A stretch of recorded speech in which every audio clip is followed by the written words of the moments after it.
Okay. So welcome everybody back to the Cops Canteen show. And this week we've a very interesting program with a fascinating, interesting new guest.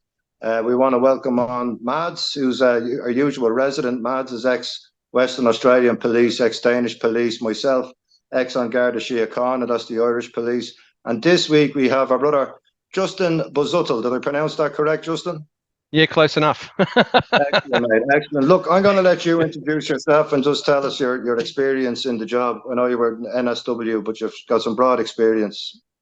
Yeah. So, okay. Well, firstly, thanks for the opportunity to come on board and join the show Thank you. and provide some insight. My background, so I joined the New South Wales Police in 1996, and I was a serving member for 11 years, and I exited as a leading senior constable at that time. Spent most of my time in the police in general duties, but I had to have a couple of specialist roles. And then I took my first civilian role after exiting the police with the Australian Federal Police, where I was engaged as an operational safety trainer. So I was basically a firearms, defensive tactics, use of force trainer for the Federal Police. And I was based in Sydney, and I travelled all over the country training, uniformed and plainclothes federal officers. And then from there, I moved to Canberra and I started getting contract work. So I worked for the Department of Defence under contract, and I ran a guard force of 125 guards across 24 defence sites in the ACT and southern New South Wales, and then progressed through other government protective security roles, doing background security clearance checks as a contractor to AGSFA. And then I landed in the current role that I have now in 2015, doing environmental investigations for the Department of Environment. Since I've joined, it's had a couple of names. Every time there's an election, they change our name, but the essence of what I do is environmental investigations. Yeah. So you're a bag of experience there, Justin, and what a guy to have for the conversation we're going to have tonight, because over the last number of shows, we've been peeling back the layers of different things that are affecting members, within our front lines across the board. And, we have come to the conclusion and the acknowledgement there is an attrition rate that's unacceptable within our police forces, across, not just in the Australian context, in the Irish context, across the waters. And, we've found through our different discussions that there's many reasons for this, from lawful validation down to policy, down to many other factors. But tonight, we want to look at, well, how can we do things better? And I know you had some ideas about working resources in a better way that could help with frontline provision. And I've been a big advocate for community relations and that community engagement to rebuild trust and the relationship with police.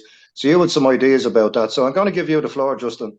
And Justin, I'm going to make the point, Justin is also a fellow member of Bellator Fortitudinum as well, as is our colleague Mads as well. So we have 3 members from Bellator Fortitudinum here having a conversation this evening around the canteen table. Over to you, Justin. You had some ideas. What do you think? What can we do better? Look, 100%. Look, before I get started, I just want to sort of preface the discussion with this isn't about department bashing. It's not hating on cops or hating on police departments. And 100%.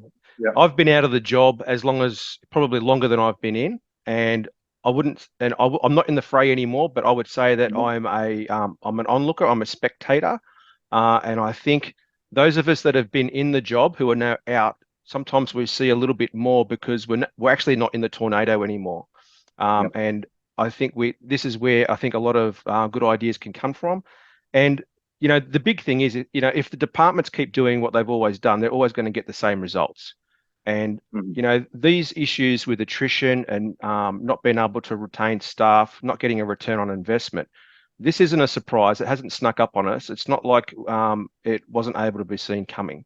And there's a lot of incidents that I believe, and it's just my personal opinion, there's a lot of incidents, a lot of circumstances and a lot of changes that have occurred, which individually on their own don't totally impact the outcome, but collectively with all these poor decisions, or probably not the most ideal decisions, have led to where I think a lot of the departments are at. So, I mentioned to you that the first civilian posting I had when I left the police was actually as a civilian instructor for the Australian Federal Police. And I think that's one area that a lot of the departments need to look at. Now, some of the departments have done a lot of work in this space and they have civilianized some roles, but I still think there's a big body of work that can be done to look at roles that are being occupied by sworn officers who have to maintain weapons qualifications, who have to maintain a level of fitness and their uniforms and all that sort of, because that's very expensive to maintain someone at an operational level. They need to have a look at the jobs that are being occupied by officers, sworn officers, that the jobs can be done by civilians. And I believe that there are a number of roles that are currently performed by sworn officers, not just the New South Wales Police. This is, police departments across Australia and probably other jurisdictions around the world, where we need to get frontline police back into frontline policing and take them out of these roles. I don't know if this is still the case, but when I was in, we had a police officer who did the rosters. You don't need a sworn police officer to do a roster. We had a sworn police officer managing the exhibits. You don't need a sworn police officer to be the exhibits manager. And there's a lot of these type roles. Now, they have civilianized some roles, like the scene of crime officers, they're civilians. But I just think that, there's a lot more that can be, diverted, get the police officers back doing police work, create more civilian roles. And not only does that push those officers back out onto the street, if they're not, it creates civilian opportunities for police who no longer want to be frontline to transition out of uniform policing, take the civilian pathway, but still remain in the organisation and still feel like they're contributing to, the betterment of society. It's a very interesting approach, and suggestion. But my experience in the job was with senior fellas. Senior fellas can get into a position, and the front line can be seen to be the hard line, right? So they don't want to go back to the front line to get the cushy job. And this in itself is a problem, right? Because guys need to be incentivized, and it goes back to that lawful validation, that feel good factor of doing the job. Guys don't want to be on the front line because they don't have that feel good factor. They're constantly getting abused, and then they get abused when they're in their own social environment. They don't say what it is that they do in case somebody says, "Oh, he's a copper," and then somebody starts throwing crap at them, right? And that seems to be the case and this goes back to and you're right, it's a holistic problem. It's like 1,000 cuts, it's that failure failure is the wrong word. Lack of investment in the community relations element makes 100%. the front line a more negative environment. Would that be? I think that'd be. So it's a dichotomy of not having the resources to put into community relations, and whilst doing that, it makes the front line a more negative environment to be in. Hey, yeah. 100%. And look, one of the roles I had when I was in the New South Wales Police was as the crime prevention officer, and that had a lot of aspects to it. And I spent a lot of time engaging with community, attending community groups, giving talks on crime prevention. I had a regular piece in the local newspaper where I talked about or wrote about crime prevention strategies. I used to go on the local radio and talk about and take calls from people who had, just general issues or questions they wanted to ask about security and crime prevention. I'd answer them on the radio. I was writing for about 3 or 4 different shopping centres in their newsletters about crime prevention and safety. I wrote for the local Chamber of Commerce in their newsletter about, crime prevention and safety. And that was pretty much me. I had a couple of volunteers who would do a bit of organising for me in the background. And I think that's very important. But again, I was a sworn police officer who, was trained, and it's not really a role that you need to have a sworn uniform police officer. It looks good because someone in uniform turns up and it has a certain level of presence. But, it's really a community engagement role, and someone who may have used to have been a police officer could pick that up as a civilian role, draw upon their experience as a police officer, and they could go out there and do community engagement as a paid civilian employee and go to public meetings, listen to the public, so that the uniformed officers doing frontline policing aren't distracted with that, and they can funnel that information back into the intelligence cell. They can funnel it back into the commander's office to look at deployments and all that sort of thing. So, it was a role I did. I enjoyed it a lot when I was doing it, but I had been doing it for a little while, and I realized that you don't need to be a sworn officer to be doing this. The only time it was beneficial to be a sworn officer was when I was going to and from meetings, and I would just, I was a bit of a shit magnet, so I would stumble across stuff, and a stolen car would drive past me, or some grub would walk across in front of me doing something he shouldn't do, and I was always getting engaged in stuff on the way to these meetings. I'm with you. Getting distracted. But I'll just put it over to Mads as well to bring in Mads on that. Mads, what's your perspective as well? Because I know you were in two different forces there about that. We've spoken about this, the importance of community relations, the importance of lawful validation. How can we make the front line a sweet space again for members to look to get to the front line and to change that culture of, well, the front line is not the place you want to be because you're getting stung with files, you're getting hammered with abuse from Joe Public. What's your thoughts on that, Mads? Hit us up with some ideas. Yeah, I think we've already touched on it in the previous show as well, and like Justin is also talking about now. There needs to be a massive shakeup. I'm not really sure how to do it, but the community policing back with people out there is, in my opinion, a way to start. But the real problem, like we've talked about before, management. Here in Denmark, it is the division between management and everything that happens out between citizens and the cops and everything. It's enormous. We've just had another documentary released here in Denmark now last week about the decline of the police. It's called a cop out from Copenhagen who's actually went to the press about how bad the situation is in there, how the management is not taking responsibility for their officers, how the work situation is really horrible. And he's trying to drum up the management, trying to drum up the politicians now, really active on Facebook, and he's causing some big waves. So it would be nice to see if you could get him to join next week. But the distrust in the police here in Denmark is enormous, also from what we discussed last week with that case with the missing boy. Yes. Okay. So I really think it's going to be a massive shakeup. Can't remember who said it last week on our show, but take the tree, turn it upside down, and get rid of management. A whole new perspective on how to do things. Unfortunately, I think it's going to be such a massive job. Yeah, I think take years. I think that messaging, like, I can only draw upon my experience, my personal experience, and what I see. And I think one of the issues that I've seen come about with the retention of police in New South Wales is, so I refer to it as the sausage factory. So that's the police academy is the sausage factory. Yeah. And, when I went through the police academy, I went through at a time where you're actually paid to be there as a police recruit. So you got paid, you got a salary.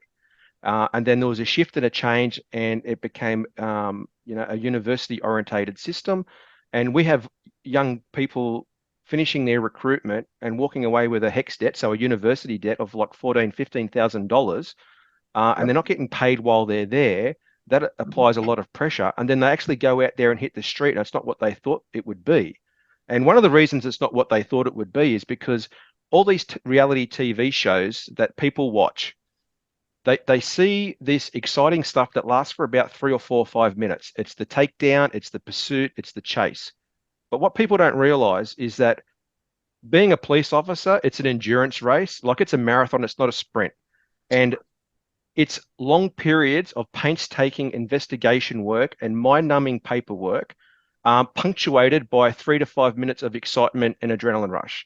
But all they see on these TV shows is the 5 minutes of adrenaline rush. And they think, wow, that'd be great. That'd be fantastic. I want to be a cop. When you hit the street and you start doing the job, they realize it's not what you see on TV. And I think I understand that they thought that these shows might be like a recruitment tool, but I think it's actually worked the opposite way. And I think it's given young people who want to join the service a misconception. That they're paying to go to university to become a cop. They hit the streets, and it's not what they see on TV.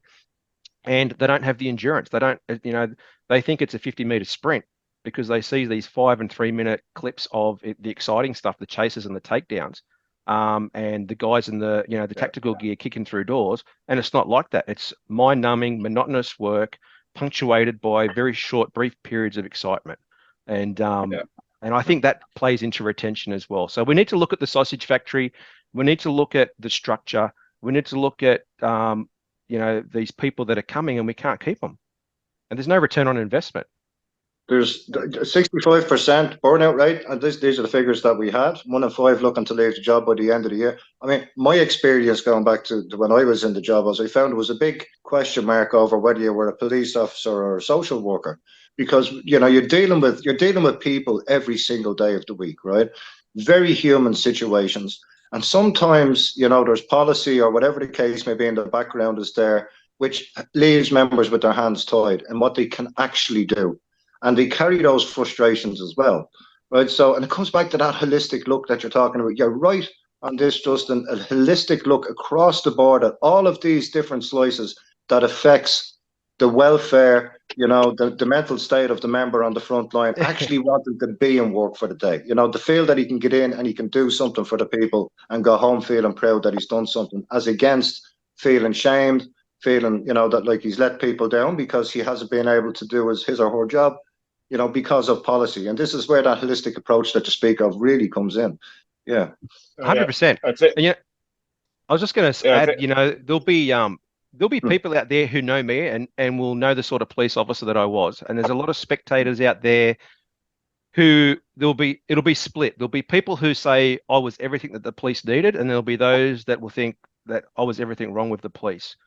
But you've got to bear in mind, when I joined the police and I hit the street, there was a lot of talk around, there's a war on crime. So as soon as you tell someone there's a war on crime, immediately you basically tell them that they're a soldier. Okay, you're a soldier in a war on crime. And then you bring in things like policies like zero tolerance policing. So you get someone who's been told there's a war on crime who believes they're a soldier in that fight. And then you tell them that they're going to implement zero tolerance policing.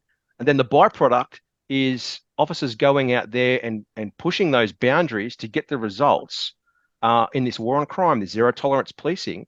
And then there's this astonishment when all the complaints start coming through. So I think that sort of messaging needs to be thought about as well. And I don't think they're doing that sort of messaging with the frontline police anymore because, there are those of us out there who took them at their word. Okay, there's a war on crime.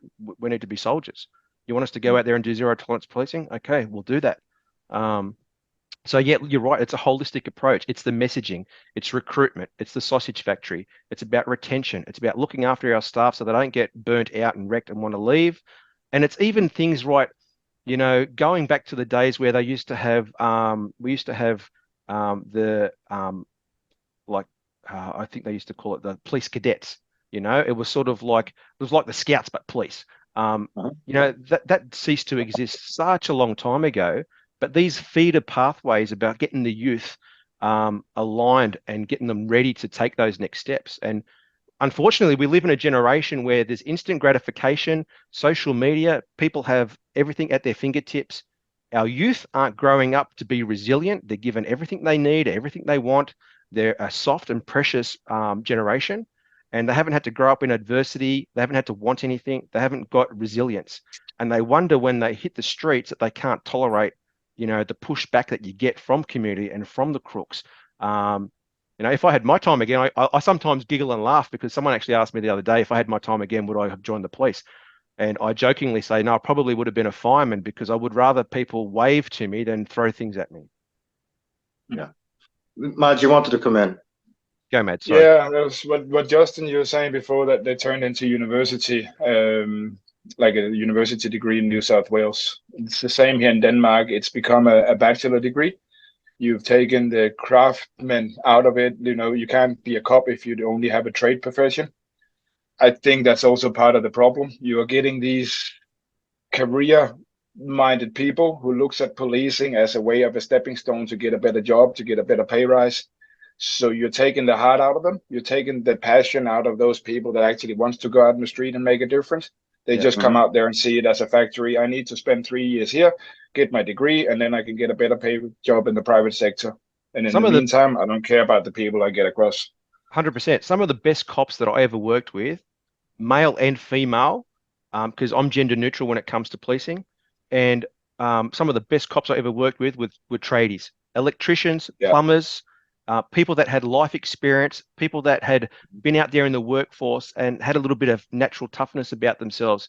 You don't need to be 6 foot tall and with a massive big chest and built like a bodybuilder to be a policeman, but you need to have smarts, you need to have a bit of street sense, and you need to have a little bit of life experience and behind you, so that because I joined at 19, and before I was 20, I was hitting the streets, turning up at domestics, and I was still a baby in the grand scheme of things. So I think Yeah, the best people I ever worked with were guys that came from the trade background, the working class background. They were the best cops. Yeah, I had they an know how to interest. talk to people. They know how to deal with it. They know what's moving out in the world. I have to say it was interesting to me when I was in the job, because I knew a lot of guys that I grew up with that were on the other side of the fence, and I'd meet them when I was working. Many times I met people that I had grown up with and knew, and had ended up in different spaces. So I was very cognizant that I could have been in any of those spaces. It's just the way we're born, where we live. You know, life just brings people on different journeys, and we end up facing each other sometimes. So we're just people engaging with each other. But for me, in that environment, reason and discretion is key. And that learned experience that you're talking about, Justin, life experience, where sometimes the best thing to do is, and we've always said it on this show, is de-escalate de-escalation.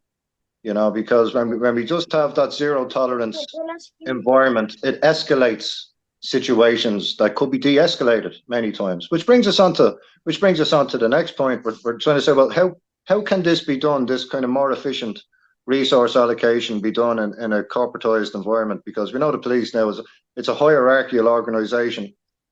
Stuff comes from upstairs, downstairs, but it should actually, like you say, the tree should be turned upside down, and we should be looking from the bottom up.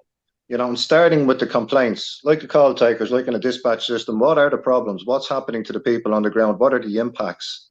And then how can we collectively work together? We know it's a corporatized environment. How do we operate around this? And like, so who do we engage with in this environment? Is it the guy on the ground? Is it middle management? What's your thoughts? Look, I think there's no single answer, and there's no single person, because I'm a big believer. It's like anything. When someone leaves an organization, they quit and they leave, it's important that you have an exit interview, because you need to get to the truth of why that person's leaving, because through that there can be lessons learned, and then you can adjust course, and it might, and you can resolve those issues. So I think, yes, you need to listen to the guys on the ground, because they're out there on the cold face. They're seeing it, they're feeling it, they're experiencing it. So you need to listen to the guys on the ground. But as equally important, the people who are leaving, don't treat them with disdain and ridicule. You need to engage them through exit and find out, why are you leaving? What have we done wrong? Why can't we retain you? And because I think there's a lot of information in there that could be useful. And then we sort of need to change the attitude of the hierarchy. There's a lot of old-fashioned thinking in there. There's a lot of people protecting their empires. And so there needs to be a shake-up of the top, the higher echelon. There's definitely a culture of acceptance of this is the way it is, and you're told that this is how it's going to be. It's a hierarchical organization, and that's it. But the difference is when people start talking about the community. If the community are engaging effectively with local community police, we can talk. We can 100%. Say, look, you don't have enough resources here to deal with your community's needs. You need to canvass for this.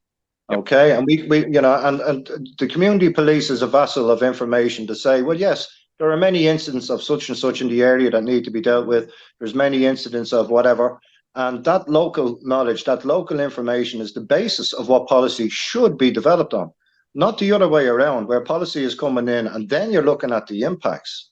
Yeah, it shouldn't be that class, and that's where the police come in. And that's my take. That's how I see it. 100%. Like Nick touched on it, I think in your last episode.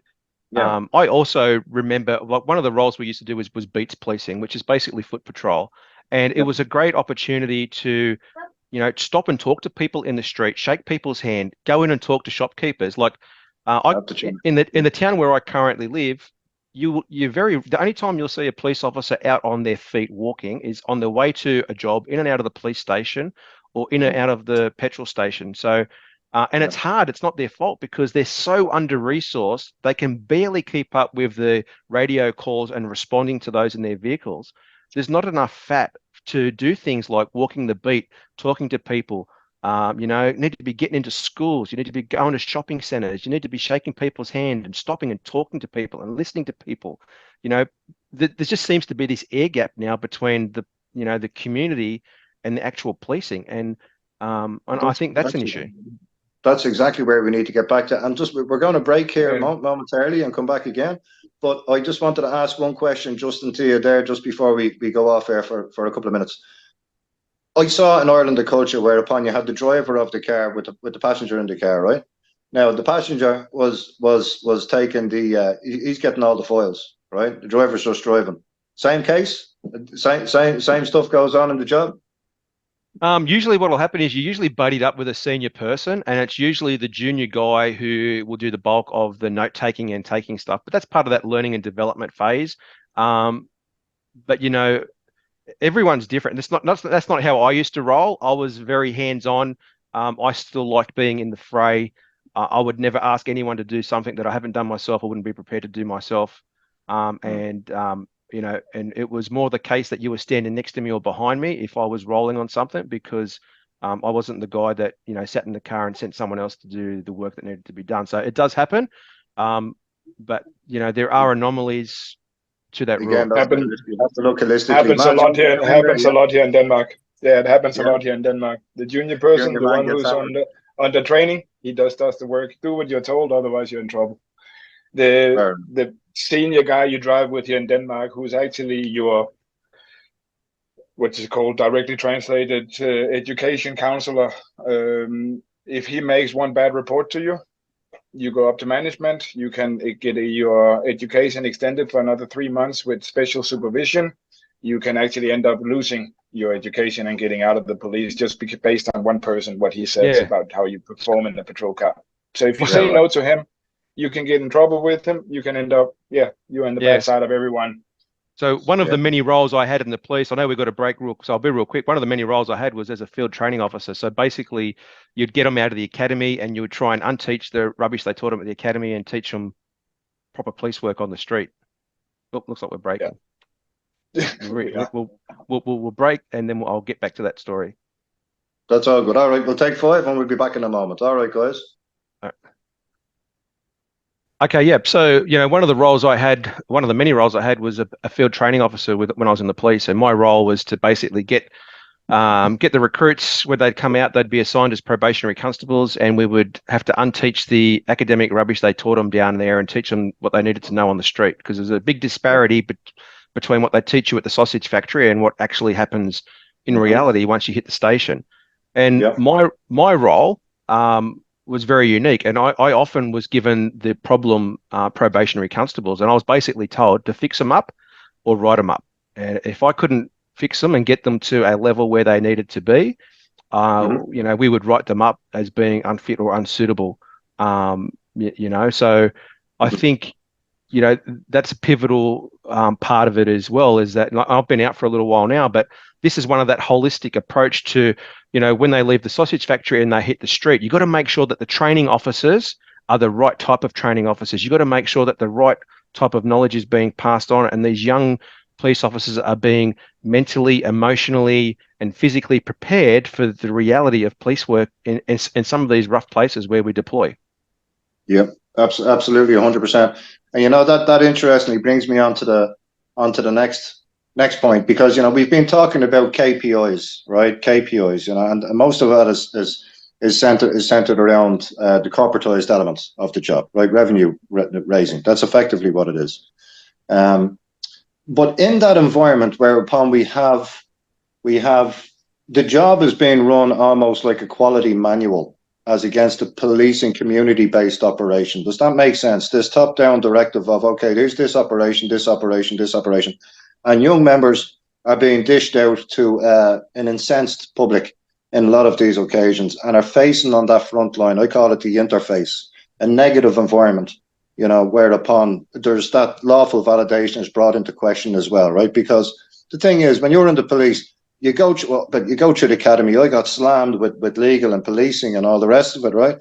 You know, and, you know, in the Irish context, yes, a lot of it was constitutional, but in the current training here, a lot of it is just basically statute, act, and elements of the constitutional elements. But there's also deeper arguments there in the background, which have come to light over the last couple of years in various different court cases and all the rest of it.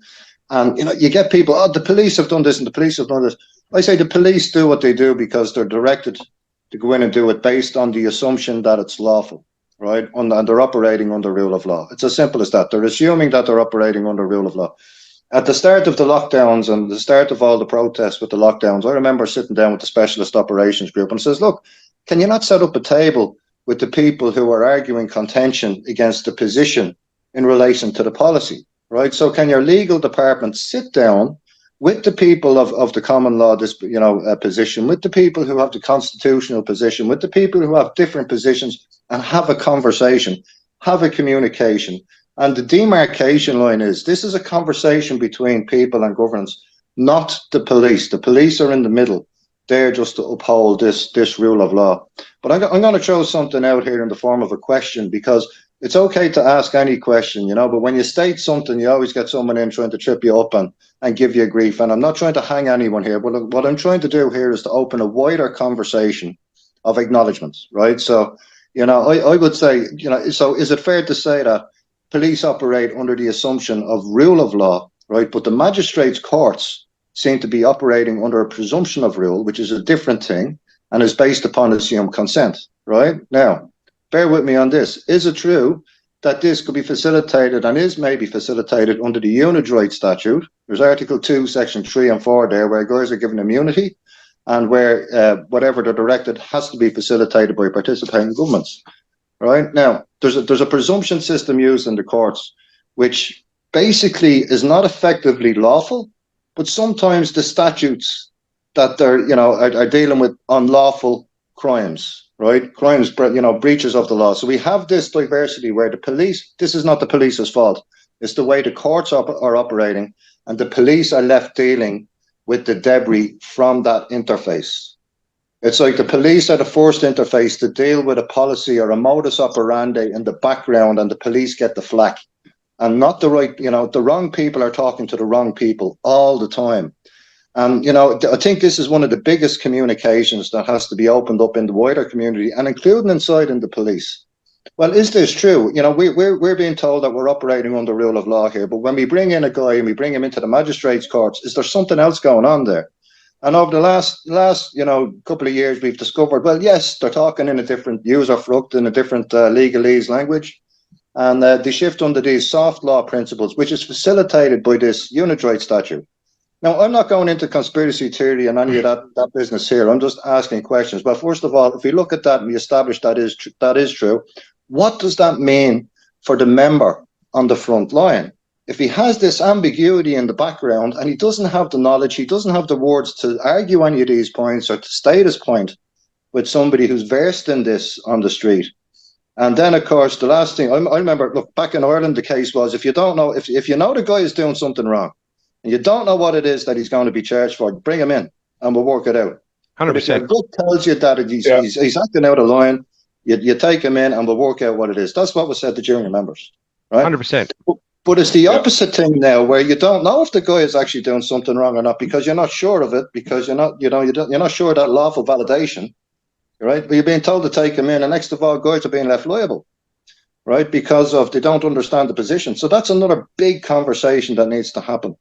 And, because that's the big interface. That's the negative interface with different issue motivated groups this is where we get to. Yeah, 100%. And look, I'm drawing from my personal experience. So I'm not speaking for other people, but for me, when you've been in the police for a little bit and you've taken enough people to court and you see those people back out on the streets, the next day they get on bail and then they're committing the same offence.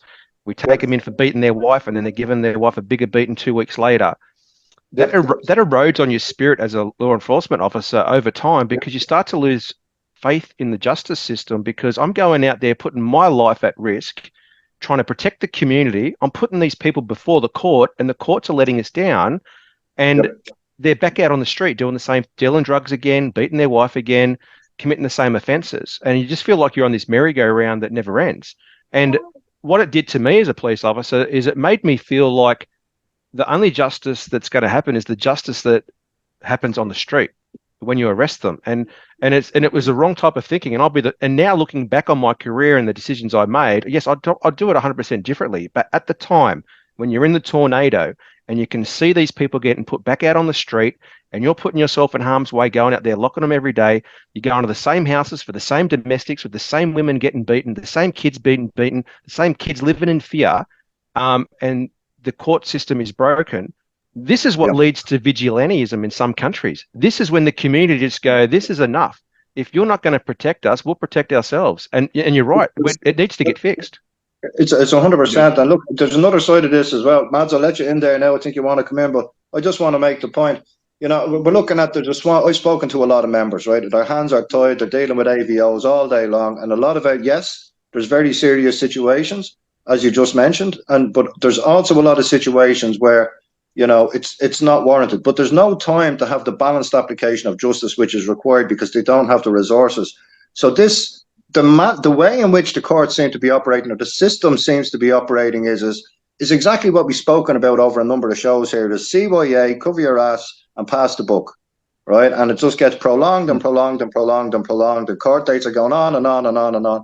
But what happens is that has very real impacts and manifestations on the relationship between the public and the guys who are seen as the enforcers, which are the police guys, which are on the front line, which are cut in the middle. So it's not actually the police. The police are looking at the police. Oh, no, it's not. It's the way in which the courts are operating, and it's the process and it's the system in the background. And it's reasonable, I would suggest, that people have that conversation with their community, and that's where it starts. Well, how are you being impacted? Okay, well, what happened? How can we address this? Was it policy? Was it culture? You know, how do we go forward on this? Mads, you wanted to come in. You had something to say. Yeah. I think you hit the spot again there, Justin. All those things with the code, it leaves some scars on your soul as a police officer when you constantly have to let people go. And yeah, I've seen it here in Denmark as well. Especially, we have a lot of problems during the summertime with Eastern Europeans. You know, being EU, they can travel for free. They come up here, all the gypsies, they steal left, right, and center. You catch them with, you know, they've stolen something, but they've only passed it on. You find them with minimal evidence. You get in, you charge them for theft. You give them a crown of whatever they have in their pocket, like $1. If that's it, then their fine is $1. They get released back to the street. And now after, you go pick up the same guy for stealing from another tourist. I've seen police officers here in Denmark simply not bringing them into the police station, but driving them straight up, putting them on a bus to Poland, telling the guy, just cross the border, drop him off. I don't care. Just don't bring him back to Denmark. Just to get rid of them for a week. Yeah, and I think that creates a huge problem because it leaves police officers with that feeling we've talked about before, that they're not able to do their job. Their hands get tied and they end up doing things that they really don't want to do, either by their own accord or because management is forcing them to, leaving them burned out in the job as well. Yeah, you see, it comes back to this modus operandi, and you know, if we're operating under rule of law, and this has gone back to my perspective on it, if we're operating under rule of law, it should be fairly straightforward. But there seems to be shifty sides and decisions as well. You know, I mean, I don't like this. You can have a director of public prosecutions make a decision and not give a justification for that decision, you know, not to pursue a case. Yeah, and we've seen many instances of that where full bodies of evidence are being put together against characters, and then it goes to the DPP and, you know, no prosecution. And that can often happen. And the question is, well, why is there this disparity? Why is it not, you know, to the book? Yeah, and it's soul crushing for the victims. Like, it's absolute. They get victimized again. 100%. Right. So it should be by the book, right? But the problem is, it's not by the book. And if it's not by the book, you know, if we have a frustrated process, we're going to have frustrated people. And I think what we're seeing is frustrated people in the community, frustrated people in our police forces, frustrated people across all the different stakeholders in society, the different sectors, and you know, and that's where we are. Yeah, and then you take some of those frustrated people and you give them powers of arrest and you give them guns and everything else, and you have it's a powder keg. Yeah, so it's a powder keg. So we're having the conversations here, guys, over the cup of coffee in the canteen, which are the conversations that need to be taking place. And the conversations are not to throw stones at anybody. The conversations begin with an acknowledgement of what are the impacts? What can we do about it? You know, how do we go about communicating? And that brings us onto the final section that I was going to exactly ask that question. Well, how do we think we can initiate or, you know, start further dialogue in this space? Who are the people that we talk to? Is it the associations? Is there separate frontline groups that we do that in? How do we go forward with that? I think for the case here in Denmark, I really think we are at a point where the only thing that can happen is that huge shakeup of the public actually stepping up. We need some active police officers, and we need the public to step up here to get management, because it's like the government, the police management, they do not care what people say. They don't care about these documentaries they come out. It was proven, like we spoke about last Friday, that this documentary, you've seen police doing illegal search warrants, illegal arrests and everything. Nothing happens. The police in Denmark are still covering up. They're not being transparent. They're still lying. They will not talk about the key performance indicators, all these things. And so as long as you have that management who won't be open, transparent, and honest about what they do, I don't think we're getting anywhere. So in Denmark, we need the public to get a hold through them, or the entire police force to say enough is enough. Because management, they don't care here, and the government don't either. They'll just enforce what they think they want to do. That's what do you think, Justin? Associations or unions? Look, I don't think it's any one entity or any one group. I think it's going to take several brave people from the various groups and the various interested stakeholders and various parties to be brave enough to step outside and break the mold. But it's a very vulnerable and dangerous position to be in when you're not going with the flow, because you can put a target on yourself. So I think, it's everything. It's the frontline workers putting their foot down and saying enough's enough. It's the community putting their foot down and saying enough's enough and demanding to speak to their lawful representatives in Parliament, whether it be their local members of Parliament and federal members of Parliament, to say, we want to have a voice. We need people to listen to us, because if we keep going down this path, you're not going to like where it ends up. It takes brave individuals within the service at those higher ranks to get together and have a united voice to say, we need to do things differently. Otherwise, we're going to be in the same place in 5 years, in 10 years. And it's hard. You've got to be brave to want to change. You've got to be vulnerable and admit that we might not have been doing it right. And you've got to be prepared to listen to other people and take on their thoughts. I suppose the other side is to follow the money, is to follow the cash flow. I mean, who's paying the bills at the end of the day and who's calling the shots? That's always the other side of things. And that's where equity comes into it as well. Because if, I'm trying to recall, I remember KPIs slipping in back in the 90s. Now, I'm sure they were probably there before that, but I just remember really questioning KPIs at the time, because I had the logic of, well, if I didn't have any fines, that meant I was doing my job. Right, because people were doing the right thing. But then I was told that, you're supposed to have X amount. This was the concept. And I could never understand that. I said, no, this doesn't fit in with policing, right? But if that process is involved in the funding as well, it's a simple case of, well, the people have to start paying the police for the people. That's what it is. And and effectively it's who they're working for is the question at the top. But I think it's unrealistic and unfair for people to be attacking the guy on the front line and giving him a load of grief about this when he's, it's way above his head. And we need to be having the discussions, I think the wide discussions at the bottom, talking about how people are being impacted, how guys feel in the job, how these processes are affecting them. Is there a better way we can do it? And how do we go about doing that? And 100%. That's not sounds on anybody. That's just looking at the process. And I think that's reasonable. And I think for us in New South Wales, Australia, Victoria, we right now we have unfolding in front of us an epidemic in youth crime in a number of our states, and this hasn't happened overnight. This has been a build-up of many, many, many years, and it goes right back to parents losing the ability to lawfully chastise their children in the household, to teach them morals and rules and enforce that. It was lost in the schools, where our school teachers lost the ability to lawfully chastise children and hold them accountable for their actions. The police lost their authority on the streets.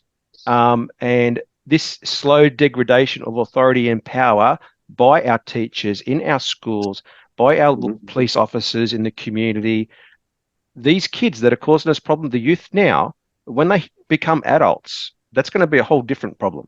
So this hasn't happened overnight. This is an emerging issue. We've been seeing it unfold in Australia over the last, 6 to 12 months. But this is something that was planted years ago. Yes. Same situation here in Denmark. Exactly the same pattern. But I think, again, just before we wrap it up, guys, for this week, it's these conversations. It's the conversations around the canteen. It's the conversations with the community, with guys in the community, right? So we're on the one team here. We're all looking for a secure environment to live in. We're looking for a system whereupon we have our police are proud to go to work. They're there working, policing for the people, not over the people. Without interference from vested interest.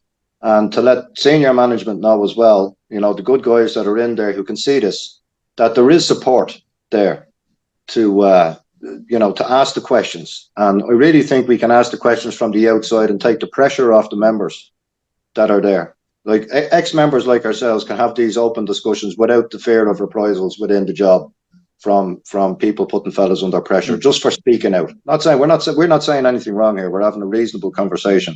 That's right. And people need to realise that in addition to just being ex-law enforcement officers, I'm a husband. I have a wife. I have children. I've got adult children and young children still in primary school, So we have an amazing insight that some people don't have, is that not only, we've seen through the veil. We know what goes bump in the night, as well as being husbands and fathers and members of the community. So they need to draw upon that experience and that knowledge, because I think there's a lot that we can offer. That's fantastic, Justin. Thanks for signing off with that. Martin's over to you. Do you want to sign off with something? Just the last one on the KPIs. Just a short story from when I was doing my training here in Denmark. I was called into the office with my supervisor one day after I ended shift, and was written up for not having enough rest for the month. So pretty much just being told that I need to go slap handcuffs on people because I'm not performing the numbers. And my question was like, do I just put cuffs on people just to put cuffs on them to get the numbers up, or do they actually have to commit an offense? He never actually answered me. He just told me that we had some numbers that we had to fulfill. So that was just the last side remark for that. Yeah, and that's how you turn police officers into bullies. Yes, because I need to do my job, and I need to bring in 5 more arrests for that month to my boss to be happy. So I'll go put handcuffs on 5 people for minor things. Wow. So that's the culture, guys. Deep conversations, avoid our conversations. We make change. I reckon that's the way. Okay. Listen, guys, thanks for joining me again this week. Another fantastic communication and conversation at the Cops Canteen show. We'll sign off with a tune, and we're going to leave a show. We're going to skip next week, recording next week, but we'll be back the following week to pick up from where we left off. And we're going to we're not going to plan anything. We're just going to take a look at what's happening around us in the industry, and we'll just take it from there. We'll have a discussion about what the next steps are in this discussion and conversation. Okay, guys, take care. Take care.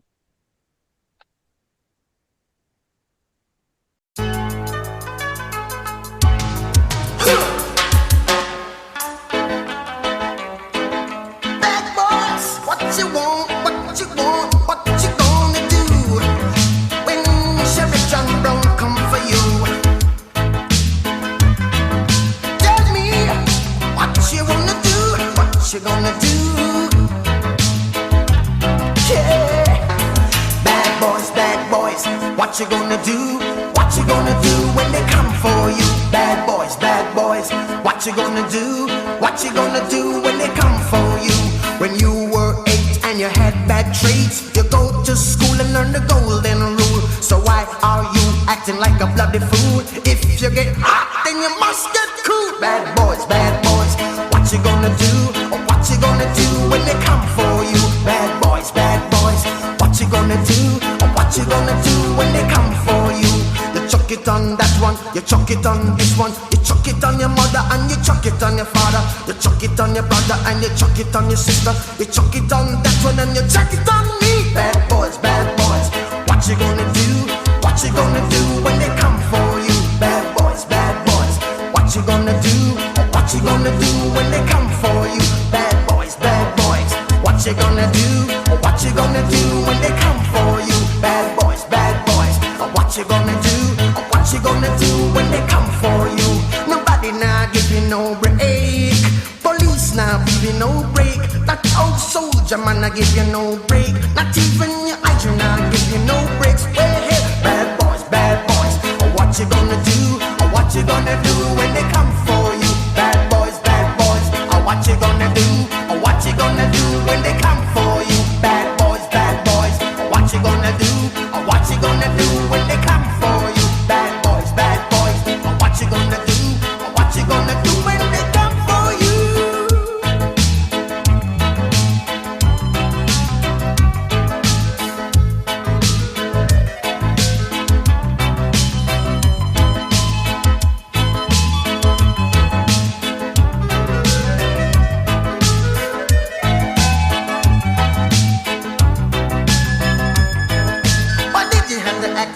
mean? Don't you know you're a human being, born of a mother with the love of a father? Reflection comes and reflection goes. I know sometimes you wanna let go. Hey, hey, hey, I know sometimes you wanna let go. Bad boys, what you gonna do? What you gonna do when they come for you? Bad boys, what you gonna do? What you gonna do when they come for you? You're too bad, you're too rude, you're too bad, you're too rude, yeah. Bad boys, what you gonna do? What you gonna do when they come for you? Bad boys, what you gonna do? What you gonna do when they come for you? You chuck it on that one, you chuck it on this one, you chuck it on your mother and you chuck it on your father, you chuck it on your brother and you chuck it on your sister, you chuck it on that one and you chuck it on me. Bad boys, what you gonna do? What you gonna do when they come for you? Bad boys, what you gonna do? What you gonna do?